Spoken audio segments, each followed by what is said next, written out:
할렐루야. 예, 옆에 있는 분들 축복하도록 하겠습니다. 뭐라고 축복하시느냐 하면 마음을 굳게 하십시오 라고 축복하시기 바라겠습니다. 예. 그렇죠. 뭐 여기 계신 분들이야 마음을 굳게 했으니까요. 안 계신 분들한테 솔직하게 정확하게 얘기를 드려야 되는데, 여러분 마음을 굳게 한다라는 말 정확하게 이해하고 계시죠?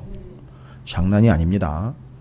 오늘 르호보암이 역대하 12장은요 왕이라고 다 같은 왕이 아니고 왕이기 때문에, 그것도 남유다의 왕이기 때문에, 아니요 이런 거 다 필요 없습니다. 다 필요 없습니다. 그 어떤 이유와 핑계도 통하지 않는 이야기가 오늘 말씀이에요. 여러분 마음을 굳게 한다라는 게 뭐라고 그랬죠? 기억나십니까? 10장, 11장, 12장 놓치지 마시고 다시 보십시오. 제가 요즘에 마태복음 5, 6, 7장 진행하면서 새벽 기도 때 오시던 안 오시던 간에 그 말씀 다시 붙잡으시라고 말씀을 드리고 있는데, 예. 저는 저희 교회 성도님들한테도 얘기하지만, 제가 저희 교회 성도님들 아닌 분들한테도 저한테 얘기하면 제가 저희 교회 들어와가지고 사이트에서 그거 꼭 한번 들어보라고 얘기를 해요. 제가 잘해서가 아니라 중요하기 때문에요. 듣는 사람들이 듣겠지요. 뭐 우리 교회 교인이 아니더라도요. 필요한 사람들에게는 그 말씀이 가겠지요. 알아먹는 사람들은 알아듣겠지요. 저희 교회 교우들이 아니래도요. 오히려 저희 교회 교우들한테 제가 직접적으로 강력하게 얘기 안 하는 것 같아요. 그런데 다른 사람들한테는요, 아주 칼같이 얘기를 합니다. 그렇죠. 어디서 다른 데서는 들을 수 없으니까. 기회를 제공받을 수 없어요. 기회가 제공될 때 그때 들으라고 제가 꼭 얘기합니다. 꼭 들으라고. 그래서 꼭 확인하라고. 더군다나 신학생이나 전도사님들한테 제가 분명히 얘기를 해요. 똑바로 정신 차려서 말씀 공부하고 말씀을 제대로 전하라고. 거짓말하지 말고 어영부영 전하지 말라고. 당신 때문에 여러 사람 죽는다고. 제가 분명히 얘기합니다. 그럼 반드시 똑바로 챙겨서 신앙생활에 적용할 뿐만 아니라 사역에다 적용하라고. 당신 손에 달려있고 당신 기도에 달려있는 영혼이 한둘이 아니니까. 예, 그렇다면 우리가 허투루 기도할 수 없고요, 허투루 이 말씀 붙잡을 수 없지요. 자, 오늘 말씀에 분명하게 우리는 그 이야기와 그 뜻을 분별할 수 있는, 또 분별해야 하는 정확한 사실이 하나 더 이야기됩니다. 또 이야기돼요. 거듭 이야기됩니다. 이미 11장에서 우리가 나눈 말씀인데, 마음을 굳게 하지 않은 결과입니다. 마음을 굳게 하지 않은 결과. 여러분에게 우리가 서로 축복했습니다. 마음을 굳게 하자고요. 뭡니까 마음을 굳게 한다는 게요? 예? 기억하십니까? 마음을 굳게 한다. 수요일 얘기예요. 수요일 날.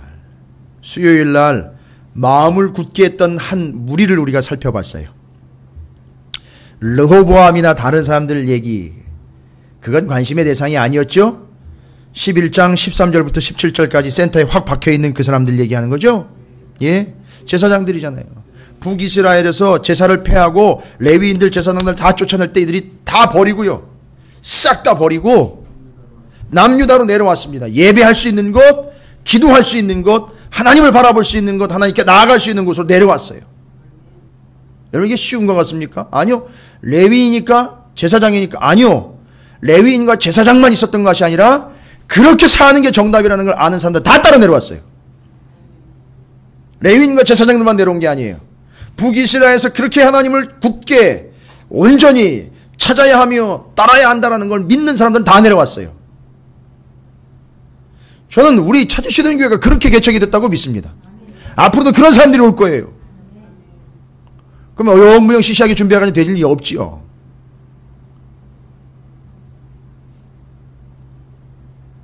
저한테도 유혹이 오겠죠.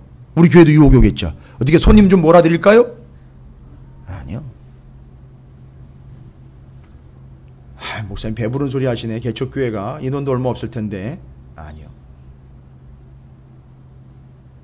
요즘에 그런 얘기 들어와요. 목사님 어떻게 교인 좀 몰아드릴까요? 아니요. 하나라도 제대로 세웁니다. 한 명이라도 제대로 된 사람 세워야 돼요. 왜요? 그 사람 때문에 몇 명이 더 제대로 설 수 있기 때문에요. 예. 여러분 그게 마음을 굳게 하는 거 아닙니까? 마음을 굳게 한다라는 말 분명히 우리가 확인했습니다. 제사장들이 마음을 굳게 했던 거는 아예 마음을 거기다 갖다 놨다는 거죠. 줘버렸다는 거죠. 드렸다는 얘기죠. 그래서 아예 더 쉽게 표현하면 아예 상납을 해버렸다. 상납. 예. 그 여러분의 마음을 오늘 지금 하나님께 상납하기 위하여 이 자리에 모이신 줄로 믿습니다. 이게 마음을 굳게 하는 거예요. 자, 그런데 이제 이야기하려고 하는 거는요, 이 부분에 있어서 르호보암이라는 왕으로 세워진 사람이에요. 남북으로 나눠지고 난 다음에 남유다의 첫 번째 왕이에요. 남유다와 북이스라엘로 나눠지고 난 다음에 남유다의 첫 번째 왕입니다. 여러분, 이스라엘, 북이스라엘과 남유다의 역사 대충 제가 지난번에 한번 말씀드렸죠. 열왕기 상하, 사무엘 상하, 역대 상하를 읽으면서 반드시 여러분이 개념을 잡으셔야 되는 내용이 있어요. 근데 관점은요, 열왕기 상하까지는 관점이 역대 상하하고는 달라요. 왜지요? 학문적인 얘기를 드리는 게 아니라 분위기를 얘기드리고 분위기 파악을 잘해야 되는 거예요. 열왕기 상하에서 역대 상하로 바로 넘어가는 분위기 아니에요. 이거 엄청난 단절이 있는 분위기예요. 열왕기 상하까지는 저기 신명기의 관점으로서요, 복과 저주의 관점으로 기냐 아니냐를 판단한 거예요. 근데 역대 상하는요, 포로로 끌려갔다가 돌아와가지고 옛날을 다시 돌아보는 거예요. 그러니까 지금 역대 상하를 기록했다라는 사실 자체가요, 이 포로로부터 돌아온 이스라엘 백성들이요, 70년 만에 돌아온 이 사람들이요, 수준이 어마어마한 수준으로 뛰어올랐다는 거죠. 제가 오늘도 이제 본문의 12장 말씀을 통해서 이 이스라엘 백성들 포로로 70년 동안 끌려갔다가 돌아온 이 사람들 수준이 상당한 수준이라는 것을 지금 보여드릴게요, 제가. 저는 비록 포로로 끌려갔다가 다시 돌아오는 아니더라도 좀 이 정도 수준까지 교회와 성도가 가야 되지 않을까 싶습니다. 근데 오늘 보시면 정말 수준이 상당히 높아요. 뭔 얘기냐면 그 지나간 시간을요, 출애굽서부터 왕국이 망할 때까지의 시간을 쫙 통틀어 가지고선 하나님 나라의 관점으로 정확하게 보는데, 이 제사장 나라 관점으로 정확하게 관통을 하는데 어마어마한 수준. 이 안목은 어디에서도 나올 수 없는 건데, 이 돌아온 사람들이 이 정도 수준을 가지고 있었다는 얘기예요. 어떤 수준이죠? 르호보암 왕? 그거 아니야. 자기네가 뭐라고. 아무리 이 죽은 왕이고 옛날 얘기라고 하지만 이스라엘이 포로로 끌려갔다 돌아온 사람들이 뭐라고 얘기한다고요? 역대하 12장에서는요, 르호보암 왕, no. 그 사람 수준 미달, 자격 미달. 죄송합니다. 지들이 뭐라고? 그게 아니라 도대체 어떤 일이 있었길래 70년 동안 제사장 나라를 하드 트레이닝 받고 온 거예요. 그리고 그 관점으로 르호보암을 봤더니만 이게 그냥 왕이라고, 첫 번째 왕이라고 이렇게 지켜 세워줄 게 아니더라는 거예요. 그렇게 보니 70년 동안 자기들이 훈련받은 걸로 보니까 르호보암 완전히 꽝이 되는 거예요. 이거 엉망진창이 되는 거예요. 아주 냉혹하고요, 정확하고 날카롭습니다. 여러분, 우리에겐 이런 관점이 있어야 되는 거죠. 내 마음에 안 맞는다라고 그걸 비판하는 거예요. 오늘 새벽 본문이 또 비판에 대한 얘기예요. 왜 비판이 나오는지 궁금하시면 들어보십시오. 예. 여러분, 정확히 정해. 월요일에는요, 더 중요한 얘기 나옵니다. 구하라, 두드리라는 얘기 나와요. 잠깐 맛배기로. 구하라는 거, 뭐든지 여러분이 필요한 걸 구하는 걸, 아니에요. 성경이 그렇게 안 나와 있어요. 돈 필요하면 돈 구하면 구하는 대로 이게 아니란 말이 본문을 그렇게 이해하시면 안 됩니다. 거기 구하라고 나와 있는 게 있어요. 앞뒤로 다 해가지고요. 그러니까 돼지나 개는 뭘 구합니까? 아이고, 앞에 나와 있잖아요. 본문에 7장 6절 나와 있죠. 개나 돼지는 뭘 구한다고요? 예? 개나 돼지는 뭘 구해요? 거기 본문대로 축정을 하시면요, 본문에 의하면 그들에게 뭘 던져줬습니까? 진주하고 거룩한 것을 던져줬잖아요. 알아먹습니까? 못 알아먹습니까? 그러니까 이 개나 돼지 같은 존재들은 그런 걸 구하는 게 아니죠. 뭘 구해요? 그렇지요. 그거 구한다니까요. 먹는 거예요. 오롯이 먹는 거. 먹고 나중에 싸는 거, 그거 구한단 말이에요. 그런데 거기 제대로 하나님의 제자요, 하나님 나라의 백성은요, 그런 걸 구하지 않는다는 거예요. 그러니까 개나 돼지가 구하지 않는, 던져줘봐야 그들이 우습게 여기는 뭘 구한다는 거죠? 그렇죠. 진주와 거룩한 걸 구한다는 거예요. 그걸 구하면 준다는 얘기지, 아무거나 내가 필요하고 원하는 것만 구한다고 그냥 그걸 달랑달랑 다 주시는 게 아니라는 얘기입니다. 상당히 중요한 얘기예요. 그 본문이 상당히 깊은 본문이고 5장, 6장, 7장이 다 이해가 돼야 거기서 정리가 탁 돼버리는 거예요. 두드리는 거예요. 두드리는 거. 뭘 두드리는 겁니까? 문을 두드려야죠. 뭔 문인가요, 도대체? 어디 문이길래 이렇게 닫혀가지고서 사람이 아주 복장 터지게 만드는 거예요, 도대체. 맨날 두들겨야지 열리고. 여러분, 성경에 나와 있는 문은 여러 문 없어요. 보니까 양의 문을 이야기하는 거예요, 양의 문. 양의 문이 누구예요? 예수 그리스도란 말이에요. 그걸 두드리란 말이에요. 그게 열린다는 거예요. 여기까지. 월요일날 새벽에 이제 또 나눌 거예요. 제가 이제 다 할 수 없어서, 여러분 약 올리는 게 아니에요. 죄송합니다. 약 올리는 게 아닙니다. 저 오해하시면 안 돼요.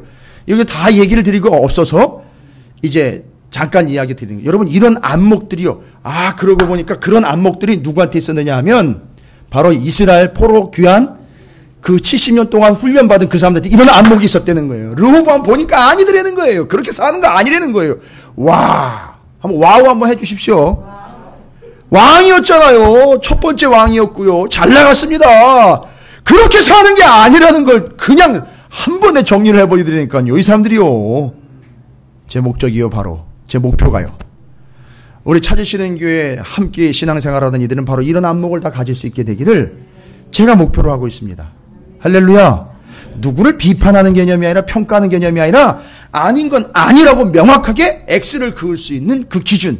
그게 자기 감정이나 자기 판단이나 자기 경험이 아닌 하나님의 진리와 말씀에 근거한 판단. 그게 우리들에게 있어야 될 줄로 믿습니다. 그러니까 이게 이스라엘 백성들에게 이게 있었다는 거예요. 근데 르호보암 당시에는요. 없었다는 거예요. 이게 문제죠. 그죠? 그러니까 지금 역대하 12장을 기록을 하면서 이스라엘 백성들이요. 그들에게는 그게 없었고 지금 우리에게 있으니까 봐라 우리한테 이게 있다라고 자랑하는 게 아니라 그때를 냉정하게 돌아볼 수 있는 거예요. 그래서 우리가 그때처럼 돌아가 버리면 안 된다 이렇게 얘기하는 거예요 지금. 여러분 이 긴장감을 여러분이 아시길 바랍니다. 여러분 남유다와 북이스라엘 왕조 제가 잠깐 여러분들이 이해하시기 쉽게 전체적인 걸로 왕조와 왕의 숫자와 이렇게 해가지고 연결해서 설명 한번 드렸었죠? 기억하고 계십니까?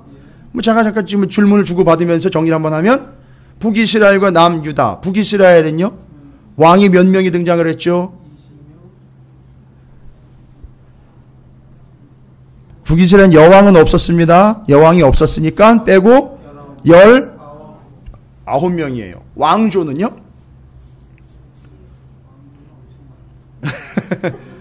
19명 기억하시기 쉽게 끝에 9왕조예요. 그럼 여러분 저 보시면 오므리 왕조요. 오므리 왕조라고 이야기하고 있는 오므리 왕조의 오므리 왕의 아들이 누군지 아시죠? 아합, 이세벨. 그게 오므리 왕조예요. 그리고 그게 패역했기 때문에 하나님 그 왕조 치고 그 다음 왕조가 쿠데타로 올라와요. 그게 누군지 아십니까? 바로 예후 왕조가 등장을 해요. 자, 요런 식의 왕조라는 거 이해하게 되시죠? 왕조는 대를 이어가는 게 아니라 끊어지면서 그 왕조 안에서는 대를 이어가는데 다른 왕조가 등장했다는 얘기는 그 가문 끊어지고 다른 가문 올라왔다는 얘기죠? 그게 몇 번이라는 얘기죠? 북이스라엘 9번이에요. 그러니까 여기 역대상하는요? 그건 볼 것도 아니라는 거죠. 우리 역사 아니라는 거예요, 그거는. 왜요? 북이스라엘이니까. 여기 역대상하는 누구의 역사인 거죠? 남유다가 포로로 끌려갔다가 다시 돌아온 사람들 얘기가 역대상하는 남유다만의 역사예요. 그래서 북이스라엘은 다루지도 않아요. 이런 정확한 차이점을 여러분 좀 이해하시고, 그러니까 관점 자체가 달라요. 역대상하는 북남을 다 두루 살피면서 무엇이 문제인지를 보지만 역대상하는 이미 결론 나버린 거예요. 그러니까 북이스라엘 볼 필요 없다. 벌써 이거 아주 매서운 눈초리입니다. 되시죠? 이제는 제가 좀 이제 냉정하게 얘기를 드려야 돼요. 역대상하가 이런 분위기이기 때문에 이것도 좋고 저것도 좋고 그럴 가능성도 있고 저렇게 가능성도 아니요. 이제 가능성 없어요. 북이스라엘 완전히 망해버렸어요. 그래가지고 북이스라엘 망하고 탄생한 민족이 있잖아요. 사마리아에 800년 뒤에 예수님 오셔가지고 거기 관통하고 그들을 그제서야 구원해내신다는 거예요. 그게 800년이라는 시간이 들렸어요. 800년이라는 시간이. 어마어마한 시간이죠. 그 남유다의 역사가 이어가면서 지금 남유다의 역대 상하는 바벨론 포로로 끌려갔던 이들이 돌아와서 그 르호보암의 이야기를 다시 돌아봅니다. 여러분 반드시 역대하 12장은 역대하 11장 앞에 있는 10장 이렇게 해서 적어도 11장이 반드시 연결이 돼서 이해가 되셔야 돼요. 그걸 전제로 해야 됩니다. 그러니까 한 장을 설교하는 거, 한 장을 말씀을 전하는 것도 쉽지 않은 일이지만 몇 구절만 가지고 말씀을 전했다는 건 이건 10장, 11장, 전체 12장 말이 안 되는, 아예 안 통하는 거예요. 이해가 안 되게 돼 있어요, 여러분. 그러니까 여러분이 이미 11장을 함께 나눴으니까 먼저 이해를 하시고 그 다음 그것이 연결되는 12장이기 때문에 여러분께서 그 분위기 속에서 정리를 해 나가시길 바랍니다. 그리고 오늘 우리가 기도의 제목을 삼아 뜨겁게 기도할 거예요. 왜요? 문제가 뭐였죠? 르호보암의 문제가요? 여러분 10장, 11장, 12장의 르호보암의 문제를 하나씩 꼬집어내는 거 여러분 아세요? 이 돌아온 이스라엘 백성들이 후손들이요. 자기 조상의 얘기지만 그냥 좋은 게 좋은 거로 넘어가지 않고 다 끄집어내. 하나씩 다 끄집어냅니다. 10장에서는요. 이미 살펴봤잖아요. 여로보암과 르호보암 얘기 나오면서 문제가 뭐라는 거죠?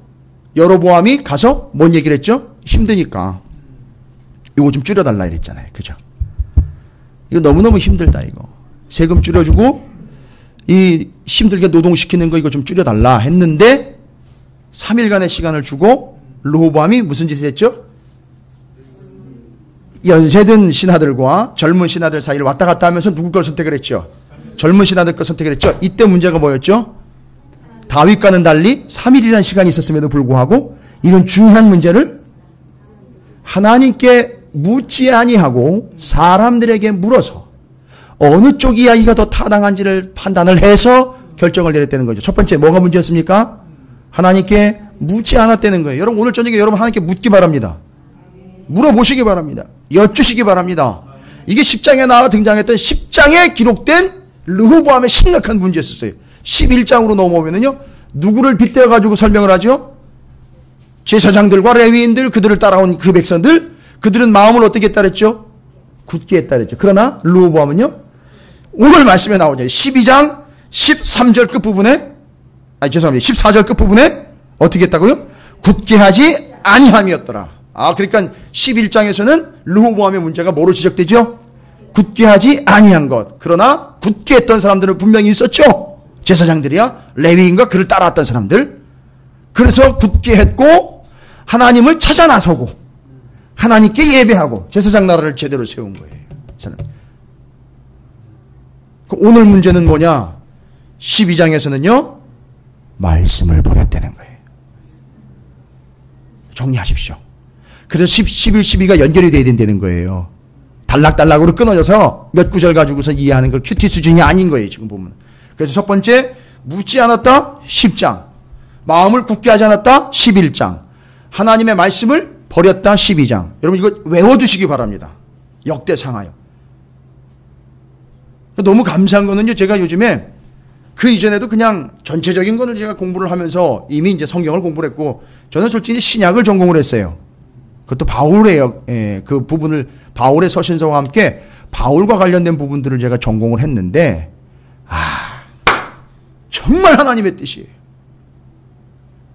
그렇게 집중적으로 바울을 공부하고 열심히 냈는데 그 논문까지 막 쓸 정도로 막 파고 들어갔는데 알고 봤더니만요. 이게 그때는 그렇게 파고 들어가가지고 해가지고 방대한 양을 공부를 해야 했었는데 구약을 알고 나니까 구약이 딱 정리가 되니까 아주 한 방에 해결이 돼버려요. 그 무슨 얘기인지 이해가 되시죠? 바울이 바로 그런 사람이잖아요. 구약이 전체가 이해가 되니까 바울이 하려고 했던 얘기들이 그냥 술술술 다 풀리는 거예요. 좀 교만하게 들리더라도 좀 이해하시고 들으시고 제가 마치 바울이 된 것 같아요. 그 교만한 게 아니라 좀 기분이 좋아가지고 그래. 요즘도 도서관 가가지고 이렇게 책을 읽다 보면 바울과 관련된 서적들 읽다 보면 특별히 제가 또 바울의 율법을 전공을 했어요. 이걸 이야기했던 거로구나. 다 풀려버립니다. 자, 그러면서 이제 말씀이 오늘 이제 우리가 이야기하려고 하는 게 이제 그게입니다. 10, 11, 12장이 연결이 되면 여러분 어디 가서 이런 얘기 듣거나 만약에 역대하 이야기가 탁 나오면 벌써 여러분은 어떤 관점으로 본다는 거예요. 다른 사람들이 이게 뭔 얘기인가 하고 있을 때 여러분은 어떤 관점으로 이제 듣는 거죠? 역대상하 얘기가 탁 나오면 어떤 마음에서 어떤 입장에서 들어야 되는 거죠? 내가 마치 누가 돼 있는 것처럼요? 그렇죠. 70년 동안 포로 생활하고 돌아와서 이 무너진 땅을 회복해야 하는 이스라엘 백성들의 후손들이 된 마음과 믿음으로 본문을 대하는 거예요. 이해가 되십니까? 이게 이제 말하자면 말씀을 대하는 훈련들이고요. 그것이 여러분의 삶에 잘 적용될 수 있도록 여러분이 좀 지혜롭게 또 다부지게 붙잡아야 되는 여러분의 모습들이라는 거죠. 그래서 여러분 이제 기억하십시오. 10장의 르호보암의 문제, 그렇죠. 11장의 르호보암의 문제, 마음을 굳게 하고, 그 다음에 12장의 르호보암의 문제, 말씀을 버렸다는 거예요. 나와요. 여기 나와요. 오늘도 여러분 열왕기 상 부분까지 왔다 갔다 하면서 이제 본문을 보셔야 돼요. 연결이 돼야 되니까. 자, 그럼 12장 1절을 보십시오. 이 시작부터 아주 심상치 않습니다. 일단 이건 르호보암에 대한 평가는 다 나왔다는 거죠. 여러분 아까 얘기하다 말았네요. 북이스라엘의 왕이 몇 명이라 그랬죠? 19명 왕조가 이 피 튀기는 역사. 이게 줄창 멸망의 길로 갔고요. 남유다 같은 경우는 이제 르호보암으로부터 시작을 해서 왕이 몇 명이 나오는 거죠? 그렇죠. 여왕, 그달리아라는 여왕을 포함을 해서 20명이 등장합니다. 왕조는요? 그렇죠. 그래서 역대상하는 한 왕조의 말씀이, 한 왕조의 이야기예요. 개념이 잡히시죠? 그러니까 열왕기 상하, 사무엘 상하를 읽어가다 보면 왔다 갔다 하면서 여러 왕조가 등장하고 여러 왕이 등장을 하죠. 그런데 역대 상하는요, 왕조가 딱 한 왕조, 다윗 왕조 얘기라는 사실을 잊지 마십시오. 그러니까 그 기준이 어디에서부터 벗어났느냐 아니냐를 따지는 거죠. 누구로부터 벗어났느냐 안 벗어났느냐? 다윗이요. 그렇죠. 자, 이제 맥락이 잡히십니까? 그 관점으로 보는 겁니다. 자, 12장 1절을 보십시오. 아주 처음부터 내용 자체가 심각합니다. 르호보암의 나라가 견고하고 세력이 강해짐에. 자, 보십시오. 르호보암의 나라가 어떻게 됐다고요? 견고하고 세력이 강해졌대요. 여러분 어떻게 해서 이렇게 됐죠? 이 사람 패역한 왕인데 한마디로 말하자면 이렇게 될 자격도 없는 사람인데요. 왜 이렇게 됐을까요? 여러분 11장에 다 나와 있어요. 이미 11장에 다 나와 있어요. 11장, 우리가 이제 수요일 날 이미 살펴봤지만, 자, 수요일 날 오시지 않은 분들도 이 부분은 정확하게 다시 정리를 해야 되니까, 11장 16절, 17절을 한번 볼게요. 11장 16절, 17절이면 이스라엘 모든 지파 중에 마음을 굳게 하여 이스라엘의 하나님 여호와를 찾는 자들이 레위 사람들을 따라 예루살렘에 이르러 그들의 조상들의 하나님 여호와께 제사하고자 한지라. 이렇게 해서 내려온 사람들이 있었죠. 근데 17절에 보니까 그러므로 3년 동안 유다 나라를 도와 솔로몬의 아들 르호보암을 어떻게 했어요? 강성하게 하였으니 이는 무리가 3년 동안을 다윗과 솔로몬의 길로 행하였음이더라. 3년 동안 계약을 맺은 게 아니라 3년 동안 정말 제대로 집중해서 레위인과 제사장들과 그들을 따라왔던 사람들이 르호보암을 강하게 만들어줬던 거예요. 이 사람들이 뭐 한 겁니까 도대체? 왕궁에 가가지고선 일을 열심히 해준 건가요? 세금 열심히 낸 게 아니라 이 사람들이 하려고 했던 거 있었잖아요. 마음을 강하게 하고 하나님을 찾고 뭐 했죠? 주님을 제사했던 거잖아요. 하나님 제사했던 거. 그것이 어떻게 된 거죠? 3년 동안? 그렇지, 제대로 된 거예요. 그러니까 그 3년 동안은 르호보암이 어떻게 됐다는 거죠? 강해졌던 거예요. 그러니까 르호보암 나라가 견고하고 세력이 강해졌던 이유는요. 정확하게 나와 있잖아요. 11장에. 그 르호보암과 이 유다가 강하고 강력하고 세력이 그 주변에 있는 나라들을 뒤지지 않을 정도로 그냥 강력하게 유지가 될 수 있었던 건 몇 년 동안이요? 3년. 계약한 게 아니에요. 3년 계약한 거 아닙니다. 하다 보니 3년밖에 가지 못했다는 얘기죠. 근데 3년 동안 그렇게 강하고 강력한 존재가 될 수 있었던 이유는 바로 뒤에 11장 16절 17절 바로 그들이 뭘 제대로 붙잡아서 강력하게 세워갔기 때문이죠. 여기 나와 있는 내용으로 하면 레위인들, 제사장들 내려오고요. 그들을 따라 내려온 사람들이 한 거 보니까 뭐 세운 거죠? 그렇죠. 제사장 나라를 제대로 세운 거야. 가장 강력한 나라는요. 제사장 나라인 거예요. 이걸 깨닫고 제국이 아무리 힘센 세력을 가지고 치고 들어오고 유혹을 줘도 거기 넘어가면 안 되는. 근데 바벨론의 포로로 끌려간 70년 동안에 그 끌려갔던 이스라엘의 후손들이요. 어떻게 된 거죠? 넘어갔습니까? 안 넘어갔습니까? 안 넘어간 거예요. 그래서 그 사람들 남은 자라고 이야기를 하는 거고 그 사람들이 돌아와서 고백을 하는 거잖아요. 그리고 그 사람들은 봤죠? 제국들이 변동하는 걸 봤죠? 그런데 뭐는 계속되더라? 제사장 나라의 백성들이 지금 여전히 계속되어 가고 있더라 이거예요. 정권이 바뀌는데도 다니엘 같은 경우는요, 바벨론의 포로로 끌려갔다가 페르시아 왕한테도 인정을 받고 있어요. 그리고 우리가 이렇게 구원을 받아가지고 다시 본국으로 돌아갈 수 있었던 이유는 보니까 수르바벨, 예수와 에스더, 에스라, 느헤미야 이런 사람들 있잖아요. 이런 사람들이요, 제대로 된 제사장 나라의 통로로 사용이 돼가지고 그 사람들이 그 제사장 나라를 지켜가는 리더들이 돼가지고 이 나라 이렇게 제사장 나라를 유지하게 했다는 걸 아는 거예요.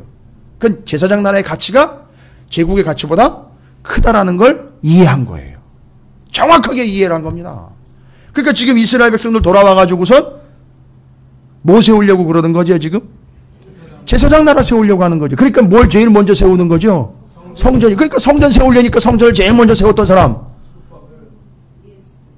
역사에 있어서요.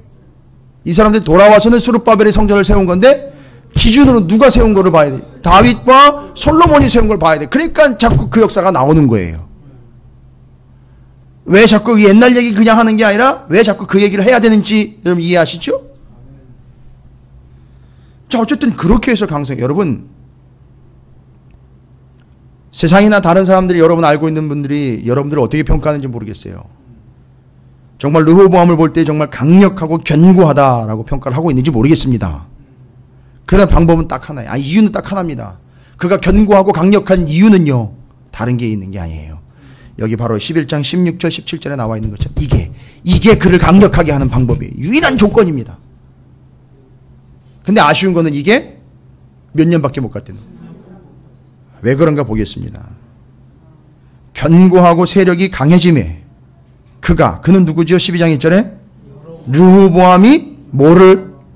여호와의 율법을 버리니. 자, 이제 이게 나오는 겁니다. 그가 여호와의 율법을 버렸어요. 여러분, 왜 여호와의 율법을 버렸을까요? 잘 되고 있었고요, 견고했고요, 강력하게 됐어요. 그게 그 덕분이었었어요. 제사장들, 제사장 나라, 그 제사장 나라의 법, 말씀 때문이었었어요. 그리고 3년 동안이나 그들이 열심히 도와줬어요. 정말 제사도 제대로 드려졌을 겁니다. 그때는. 그죠? 예. 신앙생활 제대로 했을 거예요. 근데 그게 3년이에요. 아까도 말씀드렸지만 뭐 개혁을 한 것도 아닌데, 계약이 만료가 돼서 그런 것도 아니고 3년 지나고 나니까 르호보암이 무슨 짓을 했다는 얘기죠? 하나님의 율법, 그건 뭐죠? 모세오경이에요. 말씀을 버렸다는 거예요. 왜 이랬을까요, 여러분? 이게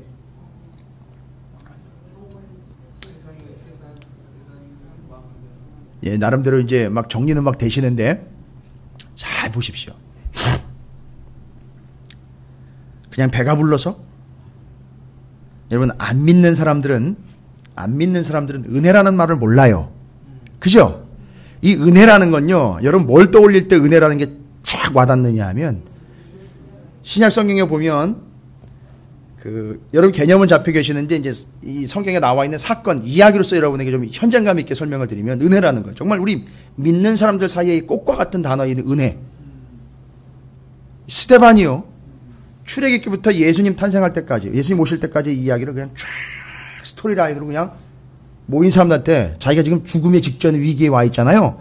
근데 그 출애굽의 구원 사건서부터 예수 그리스도의 오심까지를 그냥 거침없이 스토리라인으로 쫙 펼쳐내는 거예요. 거기에 뭐 예화가 들어간 것도 아니에요. 거기에 뭐 1대지, 2대지, 3대지가 들어간 것도 아니에요. 그냥 그 구원의 이야기가 쫙 구약 성경으로부터 예수님께로 완성이 됐다는 걸 딱 이야기하는데, 그걸 듣고 있던 사람들이요, 막 주먹이 불끈불끈 쥐어지면서 그 손에 잡혀있던 그 돌멩이가 내려지고 막 박수를 치는 게 아니라 힘이 더 들어가는 거 아니에요, 이거. 저놈이 지금 뭔 소리를 하는 거야? 막 이러면서. 맞는 얘기인데. 그죠?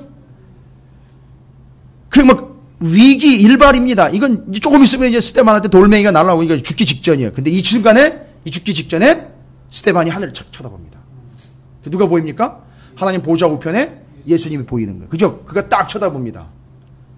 그런데 그 순간에 예수님이 나 몰라라 하고 요즘 아이들 표현처럼 쌩까는 게 아니라 그 하나님을 바라보고 보좌 우편에 예수님을 바라봤던 그 스데반의 얼굴을 보좌 우편에 계신 예수님이 같이 바라보고 있다는 얘기예요. 여러분, 이게 은혜 아닙니까? 이게 결정적인 은혜라고 표현할 수 있는 거예요. 그러니까 어떻게 됐죠? 스데반이요, 입에 거품 물지 않고 짜증내지 않고 죽더라는 거예요. 이게 은혜 아닙니까? 소위 말하면 뭐 이런 게 은혜 아닙니까? 근데 이게 안 믿는 사람들, 세상 사람들 은혜를 몰라요. 그죠?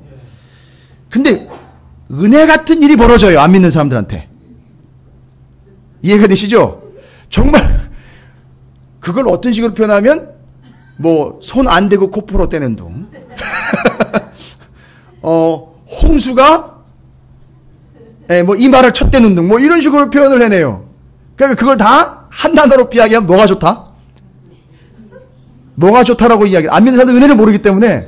그렇죠. 야, 어떻게 그렇게 잘 알아세요? 그러니까 그 사람들은, 안 믿는 사람들은 그렇게 자기가 뭔가 한 게 없는데도 일이 잘 풀리는 걸 보고 죄수가 좋다고 이야기를 하는 거예요. 근데 여러분, 우리 믿는 자들은요, 죄수가 좋은 게 아니고 정확하게 표현할 수 있잖아요, 우리는요. 그게 다 하나님의 은혜라는 거예요. 그죠? 지금 르호보암이 3년 동안 견고하게 되고 강성하게 된 것은요, 자기가 뭘 한 게 아니라 전적인 하나님의 은혜였지요. 그런데 죄송합니다. 이놈의 인간이 은혜를 모르는 안 믿는 사람들이 재수가 좋다라고 표현한 것처럼 여러분 이게 재수 좋은 게 한 번, 두 번, 세 번 반복이 되면서 1년, 2년, 3년이 되면서 무슨 짓을 하는지 아십니까? 뭐라고 얘기하는지 아세요? 그걸 재수 좋은 걸 안 믿는 사람들도 믿는 사람들도 착각을 합니다. 그때부터는 은혜고 재수고 다 없어요. 이제는 그 다음부터는 뭐가 되어버리냐면 내 실력이다. 이렇게 오해를 해버려요. 그런 것 같지요? 그렇게 내가 한 게 없는데 잘 되어가는 게 시간이 가면서 정말 하나님 은혜고요. 안 믿는 사람들 진짜 재수 좋은 거였는데 이게 몇 번 반복되고 시간이 오래되다 보니까 착각한다는 거죠. 그게 내 실력이야 라고 착각을 한단 말이에요. 그러니까 르호보암이 왜 율법을 내려놨는지 말씀을 내려놨는지 여러분 이해가 되시죠? 착각합니다. 뭐라고 착각한다고요? 내 실력이다. 그러니까 뭐가 없어도 되죠? 그렇죠. 은혜가 없어도 되는 거죠? 율법이 없어도 되는 거겠죠? 끊을래 끊어봐. 이제 내 실력이 이만큼 됐으니까 3년 동안이야. 3년. 알고 봤더니만 내가 왕으로 있는 한 내 실력이 이 정도 되니까 될 수 있어라고 끊어버리는 거예요. 얼마나 교만합니까? 얼마나 패역합니까? 정말 이런 걸 보고 재수없다고 그러는 거예요. 이런 모습을 보고 정말 재수없다고 표현하는 거예요. 진짜. 정말 죄송합니다. 재수없어요. 진짜. 이런 거 보면 정말 재수없어요. 자기 실력이래요. 지 실력이래요. 이렇게 착각하며 살아가는 거예요. 은혜를 모르는 자들이 특징입니다. 그런데 더 심각한 건 뭐냐면 정말 더 심각한 건 뭐예요? 그 율법을 버리니 온 이스라엘이 그럼 온 이스라엘 남유다에 이제 다 지잘난 놈들만인 거예요. 지금 이제 얼마나 심각한지 보세요. 하나님의 은혜는요 저 멀리 안드로메다로 날려버리고 다 지 실력, 자기들 방법, 자기들의 나라, 이 남유다라는 왕국이 잘 조절이 됐기 때문에 여기까지 왔다는 거예요. 여러분 웃고 계시는데요. 여러분 안에도 그런 마음들이 있을 수 있어요. 다 내가 이 정도 하니까 그래도 여기까지 왔지. 아니요. 그거 내 실력이라고 자꾸 우기는 거예요. 그런 생각이 들 때마다 한 번씩 외치십시오. 재수없는 생각 물러가라고. 정말로. 그건 아니에요. 전적 은혜죠. 100% 하나님 은혜입니다. 르호보암은 이제 그걸 놓쳐버리는 겁니다. 그 이스라엘이 그걸 본받는 거예요. 여러분 신명기 17장 기억나시죠? 왕이 어떻게 할 때 이스라엘이 백성들이 그걸 보고 저런 게 말씀이로구나 이렇게 본다 그랬잖아요. 근데 지금 왕이 하는 짓을 보고 저게 맞는 일인가 보다. 이렇게 따라간다니까. 이게 더 심각한 거예요 지금. 그러니까 목사 하나가 똑바로 못하면은요 그게 맞는 건 줄 알고 그렇게 따라간다니까요. 교회와 성도들이요. 영적인 지도자들이 제대로 서지 못하면요 그냥 그렇게 끌려간다니까요. 정말 자기 교회의 실력이고 자기 성도들의 무리수에 그 무리의 숫자의 영향력인데 착각하면서 살아가고 있어요. 아니거든요. 나중에 정말 우리 교회의 영역이 실력이 이 정도 되나 보다 착각하는 거예요. 심지어 목사도 자기 실력이 이 정도 되는가 보다 착각을 막 하는 겁니다.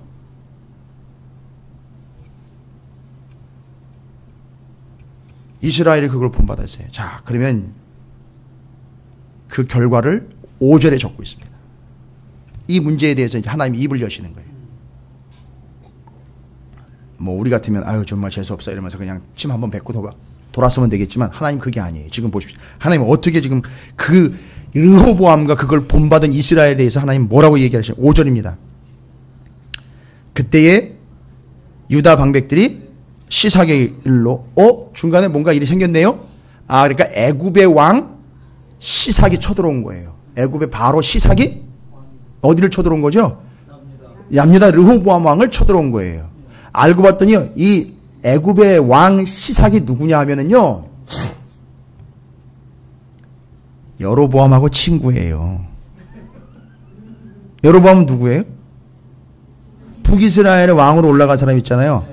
솔로몬 왕이 학정을 할 때 여로보암이 어디로 도망갔다 그랬죠? 애굽으로 도망갔을 때 요 시삭이요, 그 타이밍을 놓치지 않고 기회를 잡은 거예요. 요 여로보암을 내가 잘 대해줘서 지금 저 이스라엘의 상황을 정확하게 내가 파악을 하고 저를 잘 선대해서 되돌려 보내면 저와 친구가 돼서 내가 그러니까 그 당시는 이스라엘이겠죠. 이스라엘에게 뭔가 빌미를 잡아서 쳐들어갈 구실을 내가 한번 잡아봐야 되겠다. 아주 이런 교활한 생각을 가지고 여로보암을 잘 대해줬습니다. 그리고 돌아갔잖아요. 돌아가서 솔로몬 만나고, 르호보암을 만나고 서로 협상이라는 것도 좀 하면서 그러다가 일이 틀어져 버리니까 어떻게 돼버렸죠? 여로보암은 북이스라엘로 나눠지고 남유다 르호보암으로 나눠졌죠? 자, 이거 보세요. 하나가 됐을 때는 함부로 쳐들어가질 못하잖아요. 지금 둘로 찢어졌죠? 이 바람에 지금 시삭왕이 누구는 칠 생각을 안 하죠? 여로보암. 왜요? 일단은 친분이 있었고, 일단은요, 수적으로 봐도 거긴 열집하고 올라갔잖아요. 강력하거든요. 그러니까 요건 이제 우리 밥이다. 누가요? 남유다 르호보암이 내 밥이다라고, 그러니까 르호보암을 쳐들어오는 거예요. 그게 지금 시삭 얘기인 거예요, 여러분. 이해가 되셨습니까? 근데 그게 그냥 국제 정세로 일어난 일이 아니라 5절을 보면 이렇게 표현을 하고 있어요. 그때 유다 방백들이 시삭의 일로 예루살렘에 모였는지라. 이때도 또 등장합니다. 선지자 스마야가 르호보암과 방백들에게 나와 이르되, 하나님 말씀 전하죠. 뭐라고 얘기합니까? 여호와께서 이같이 말씀하시기를 너희가 나를 버렸으므로 나도 너희를 버려 시삭의 손에 넘겼노라 하셨다 한지라. 5절이요. 정리 끝낸 거죠? 근데 여러분 재밌는 게 뭐냐면요, 요거랑 똑같은 내용이 열왕기 상에도 나와 있어요. 열왕기상 14장에도 나와 있거든요. 여러분 한번 거기 한번 볼게요. 열왕기 상에도 나와 있습니다. 열왕기는요, 북이스라엘과 남유다를 같이 다룬 거니까 어느 한 관점이 아니죠. 그냥 저쪽 신명기적 관점으로 그냥 다 본 거예요. 모세의 관점으로 다 본 거예요. 그런 열왕기상 14장 25절부터 28절까지 보세요. 여러분 이제 성경을 보는 또 한 가지 이렇게 안목과 내용을 깊이 보는 그 내용들에 대해 본문들을 이렇게 보는 방법을 제가 또 일러드리는 거예요. 14장 25절부터 28절까지 좀 함께 읽어볼까요? 르호보암 왕 제5년에 애굽의 왕 시삭이 올라와서 예루살렘을 치고, 그 얘기네요. 그죠? 우리 지금 역대하 읽었던 그 내용인데요. 뭐라고 표현하는지 보세요. 여호와의 성전의 보물과 왕궁의 보물을 모두 빼앗고 또 솔로몬이 만든 금 방패를 다 빼앗은지라. 르호보암 왕이 그 대신 노수로 방패를 만들어 왕궁 문을 지키는 시위대 대장의 손에 맡김에 왕이 여호와의 성전에 들어갈 때마다 시위하는 자가 그 방패를 들고 갔다가 시위소로 도로 가져갔더라. 내용은 똑같죠? 그런데 여러분 역대하 12장에 나와 있는 내용과 열왕기 상에 나와 있는 내용이 차이가 있는 걸 여러분 어떻게 발견하셨습니까? 두 내용의 차이가 있는데, 여기 12장 5절에 시삭의 이야기를 통해서 말씀한 내용과 그 12장 그 내용 기록된 내용들을 쭉 보면 시삭 왕이 쳐들어와 가지고선 본이 2절부터 5절까지의 내용들을 쭉 읽어보고 정리가 딱 끝난 거죠. 근데 그 내용 중에 가만히 내용을 살펴보면 여기 열왕기상 14장에는 기록되지 않은 내용이 역대하에는 기록이 되어 있다는 걸 발견하셨습니까? 어떤 내용이 추가가 되어 있다고 볼 수 있죠? 하나님께서 이스라엘을 버렸다. 왜 버렸죠? 이스라엘이 먼저 하나님을 버렸기 때문에 하나님도 이 유다를 버렸다. 르호보암을 버렸다라고 이야기를 하시죠? 그게 역대하에는 끼어들어가 있단 말이에요. 발견하셨습니까? 그러면 역대상하는요? 아까도 말씀을 드렸지만 어떤 관점이죠? 누가 본 거죠? 포로 생활에서 돌아온 이스라엘의 후손들이 그때 역사를 봤죠? 열왕기상에는 이렇게 안 나와 있단 말이에요. 열왕기상에는 그냥 그 기록으로 정리하고 넘어갔는데 역대상하를 기록한 바벨론 포로 70년 동안 훈련받고 돌아온 이스라엘의 후손들이 그 역사를 다시 보니까 그들이 무슨 짓을 한 거예요? 이제 보니까 후손들이 눈이 안목이 대단하다는 걸 제가 말씀드려요. 그때 그 르호보암과 이스라엘이 그 짓 한 것은 뭐 한 거라는 거죠? 하나님을 그들이 버렸고 그 버린 거에 대해서 하나님도 그들을 버린 걸로 애굽 왕 시삭이 올라와 가지고 친 걸로 역사를 정리하고 있다는 거예요. 이거 누가 본 거지요? 이스라엘의 포로된 자들이 돌아와서 본 거예요. 다시 그 역사를 봤더니만 그게 보였던 거예요. 와, 대단한 사람들입니다. 그런데 역대상에 보니까 25절부터 28절까지의 내용이죠. 그렇게 된 이유에 대해서 21절부터 24절까지 이야기를 하고 있어요. 그 당시에 그 유다의 상황이요. 왜 하나님이 그들을 버릴 수밖에 없었는지, 이스라엘의 후손들도 하나님은 그들을 버릴 수밖에 없었던 21절부터 24절까지의 상황이 역대상 14장에 기록이 되어 있어요. 그걸 꼭 보셔야 돼요. 또 역대하에는 그 얘기가 안 나와 있어요, 또. 그러니까 왔다 갔다 하면서 혼란스러운 게 아니라 기록한 사람들의 목적한 바가 좀 다르기 때문에 기록된 거 있고 어떤 건 기록이 안 된 게 있고. 그러면 열왕기상 14장 21절부터 24절까지의 내용을 한번 보겠습니다.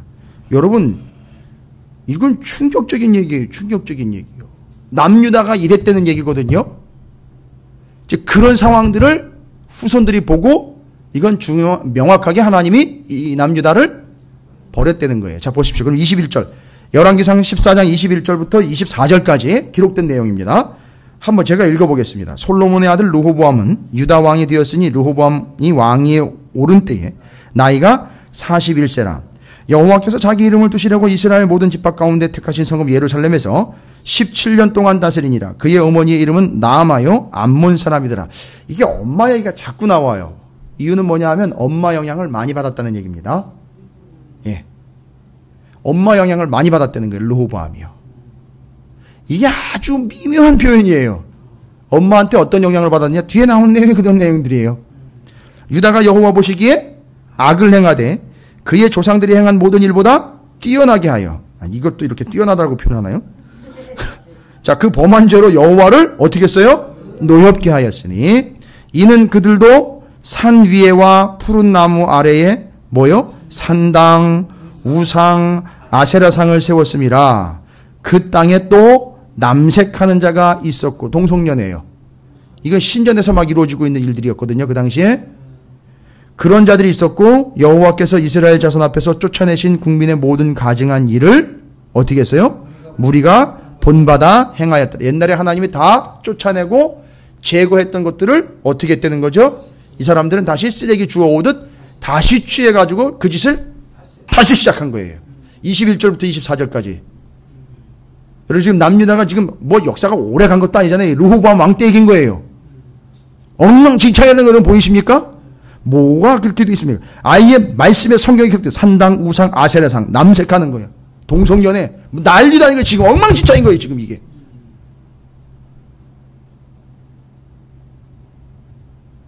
그리고 그것으로 인하여 애굽 왕 시삭이 쳐들어 올라와가지고 일종의 그거에 대한 보상으로 지금 당할 수밖에 없었는데 포로로부터 돌아온 이스라엘 후손들은 이 상황을 정확하게 역대하 12장과 열왕기상 14장의 내용들을 다 종합을 하건대 이스라엘 후손들은요 어떻게 정리를 끝냈습니까? 바로 그들이 하나님을 버렸기 때문에 하나님도 그들을 버린 거다. 이렇게 정리가 딱 끝나버린 거예요. 이거 누가 파악한 거죠? 후손들이 파악한 거잖아요. 안목 대단한 거지요. 정확하게 파악해냈죠? 아주 날카로운 눈으로 정확하게 제사장 나라의 관점으로 정리 끝내버렸습니다. 르호보암에 대해서 아직 평가가 남아있어요. 후손들이 정확하게 평가를 내렸습니다. 자, 이런 이 행악한 자로서 이 이스라엘의 남유다가 이런 무지막지한 일로 치달아서 멸망의 길로 치달 수밖에 없도록 하게 된 이 주범, 바로 르호보암에 대해서 오늘 말씀이 정확하게 파악을 하고 있습니다. 뭐라고 이야기합니까? 여러분 14절을 보십시오. 14절. 뭐라고 나와 있죠? 르호보암이 악을 행하였으니 이는 그가 여호와를 구하는 마음을 굳게 하지 아니함이었더라. 끝난 겁니다, 여러분. 르호보암이 뭐를 행했다고요? 악을 행했어요. 여러분 아까 역대상 14장 21절부터 24절까지 읽어보셨죠? 그 내용 중에는요, 산당, 우상, 아세라, 남색하는 자 모든 가증한 일을 본받아 행한 것 이거 있죠? 여러분 우리가 지금 여호수아 주일날 말씀 나누고 있잖아요. 그 관점으로 보면 어떻게 한 거예요? 이스라엘, 이 남유다가 무슨 짓을 한 겁니까? 거기선 계속해서 두 가지 잊지 말라고 해서 그걸 잊지 않도록 하려고 이스라엘과 하나님 사이에서 언약을 맺죠? 그럼 지금 이 짓은요 뭐 한 겁니까? 그 언약을 파기한 거예요. 끝나는 겁니다, 여러분. 아, 언약 파기하면은요 관계가 파기가 됐기 때문에 어떻게 된다 그랬죠? 그 재물 신세되는 거죠. 여리고 성처럼 무너진다는 얘기죠. 갈라놓은 짐승처럼 피를 흘리며 죽는다는 얘기죠. 단절되어 떨어져 나간다는 얘기죠. 재물 갈라놓은 것처럼 떨어져 나간다는 얘기죠. 하나님이 버린다는 얘기고, 이게 바로 언약 파기 때문에 이런 일이 생기는 거예요. 그거 그렇게 관점으로 이제 바라보는 겁니다. 근데 그걸 이스라엘의 후손들은요, 그들은 조상들은 언약을 어떻게 했지만 파기했지만, 조상들은 언약을 파기해서 그런 일이 발생됐지만 우리는 어떻게 하겠다는 얘기죠? 언약을 다시 맺겠다는 얘기인 거예요. 그래서 다시 돌아온 거예요. 이 관점으로 보시면 정확하게 또 이해가 되실 거예요. 그런 어쨌든 르호보암은요, 왕으로서 무슨 짓을 한 겁니까? 언약 파기의 주범이 돼버린 거예요. 그래서 그를 뭐라고 표현했죠? 악을 행했다라고 분명히. 그러면 이 르호보암은 뭐가 되는 거예요? 악한 자가 되는 거죠. 죄인 되는 거죠. 패역한 자가 되는 거죠. 끝난 겁니다. 이건 다 끝난 거예요. 그러면 그가 악한 이유는요, 제가 아까 처음에 말씀드렸죠? 10장, 11장, 12장 세 가지 정리해야 돼요. 사람이 악하게 되는 이유. 그냥 사람이 악한 게 아니라 하나님을 믿는 자의 그리스도인이요, 하나님을 구주로 영접한 자가 악하게 되는 것 세 가지 정리 끝나는 거예요. 르호보암이 세 가지 했던 짓. 첫 번째 10장에서 하나님께 묻지 않는 거예요. 묻지 않고 어떻게 하는 거죠? 3년 뒤에 뭐로 착각하는 것처럼, 자기 실력으로 착각하는 것처럼 묻지 않고 자기 주관, 자기 개념, 자기 자아로 판단해내면서 자기 자아를 따라 사는 거예요. 아, 이거 폐역하고 죽을 짓이죠. 그렇죠? 묻지 않았다는 거예요. 두 번째는 무슨 짓을 한 거죠? 마음을 굳게 하지 않았다. 하나님께 마음을 갖다 드리질 않은 거예요. 아예 하나님께 상납하지 않은 거예요. 마음을 갖다 두지 않은 거예요. 그건 어떤 핑계도 통할 수가 없습니다. 그러니까 마음이 어디가 있는 거죠? 아까 열왕기상 14장에 의하면 마음이 어디가 있어요? 성전에 가 있는 게 아니라 산당, 우상, 아세라상, 남색하는 자들한테 가 있는 거예요. 아우, 이게 비참한 거죠. 마음을 단대 갖다 둔 거죠? 끝난 겁니다. 세 번째, 르호보암이 악한 이유는요, 12장에 하나님의 5절에 나와 있잖아요. 12장 5절. 뭐를 버렸더라? 율법을 버린 거예요. 율법을. 1절에 나와 있죠. 여호와의 율법을 버리니 온 이스라엘이 그걸 따라했어요. 여러분 세 가지 정리되셨죠? 르호보암이 악한 존재예요. 행악했다라는 것을 이 세 가지 근거로 10, 11, 12장에 얘기를 해주고 있는 거예요. 그러니까 지금 이스라엘 백성들 포로에서 돌아온 사람들은요, 어떤 삶을 살아야 되느냐 하면 이제 그거 다시 밟으면 안 된다는 거예요. 그 세 가지 따라가면 안 된다. 절대 따라가면 안 된다는 거예요. 아무리 우리의 조상이고 훌륭한 존재고 아니 자랑할 만한 존재 아니 그게 아니라는 거예요. 그건 절대 따라가서는 안 된다는 거예요. 우리는 행악한 자가 되면 안 되고 악을 행하는 자가 되어서는 안 되는 거예요. 누구처럼요? 르호보암처럼 그렇게 되면 안 된다. 첫 번째, 그러면 어떻게 해야 된다? 하나님께 무조건 물어라. 묻는다는 얘기는 어떻게 해야 되죠? 그렇죠. 왜 성전을 지었습니까? 솔로몬이 성전 짓고 난 다음에 하나님께 기도한 내용 기억하십니까? 여기 와가지고 제사 드리면 받아주시고 여기 와가지고 우리가 기도하면 심지어는 이방인들도 와가지고 기도하면 그 기도를 들어달라는 거고 여기를 향해서 어디든지 흩어진 그 나라가 포로로 끌려간 거기서도 여기를 향해서 이 방향을 해서 하나님께 기도하면 그거 하나님 들어주십시오. 그러니까 기도만 하면 들어주실 텐데요. 어떻게 한 거죠? 아예 안 한 거예요. 성전을 옆에 두고도 안 본 거예요. 그리고 보면요. 성전이 바로 옆에 있는데도 거길 쳐다보지도 않은 거예요. 기도요? 기도는 뭔 기도입니까? 맨날 회의로 모이라 그래가지고 회의를 통해서 어떻게 할까 그것만 따지고 오죠. 한 번도 하나님께 묻지 않았다는 얘기 기도 한 번도 안 한 거예요. 그러니까 여러분 기도 생활을 우습게 보시면 안 돼요. 기도의 몫은 거세요. 그게 묻는 거라고요. 하나님께. 그러면 들으신다 그랬어요. 여러분 율법적이라고 생각하지 마시고요. 여러분의 집에서 정말 교회 방향을 향해서라도 여러분이 무릎을 꿇고 기도라도 하셔요. 정말로요. 저는 그걸 믿음으로 받아주실 거라고 믿어요. 그런 율법적인 신앙을 가지고 아직도 살아갑니까? 아니요. 그건 믿음이지 율법이 아니에요.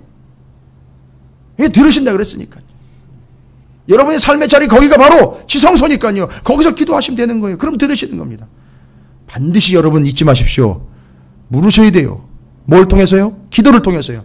기도 안 한 사람 나중에 어떻게 되는지 아시죠? 자꾸 자기 실력 믿게 됩니다.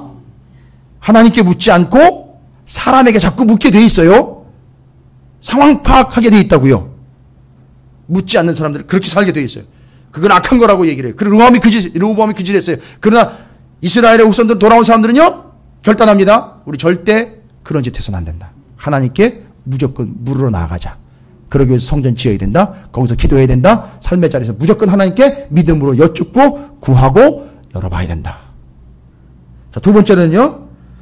마음을 굳게 해야 된다. 이제 우리는 마음을 굳게 해야 된다. 우리의 마음은 딴 데 가 있으면 안 된다는 거잖아요. 하나님께만 가 있어야 된다는 거죠. 하나님만 찾아야 되는 거죠. 하나님만 쫓아야 되는 거죠. 여러분이 일은 저 바깥에서 저기 인천, 일산, 심지어 경기도, 분당 다 계셔도 마음은 어디 와 있는 거예요? 그렇죠. 여기 와 있어야죠.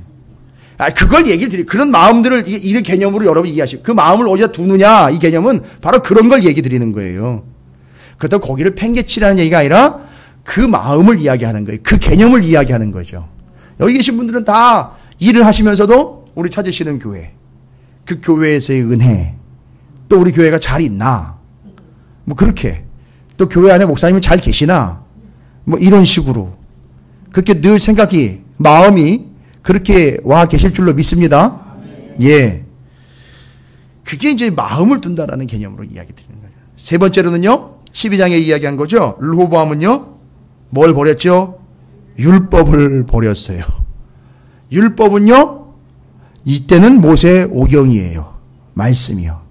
절대 말씀 버리면 안 돼요. 그러니까 이 돌아온 사람들은 그 말씀 붙잡고 가는 거잖아요. 70년 동안 계속 붙잡아 왔었어요. 실제로. 그리고 여기 와가지고 그거 붙잡게 되는 거예요. 자, 여러분 이 세 가지입니다. 물으시고요. 마음을 여기다 두시고 하나님께 두시고 아예 갖다 상납하세요. 마음을.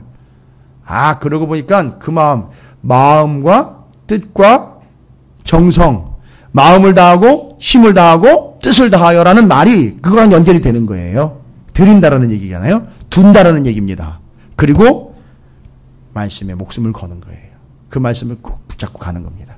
이 세 가지가 르호보암이 놓쳐서 그가 악한 존재가 될 수밖에 없었던 이유.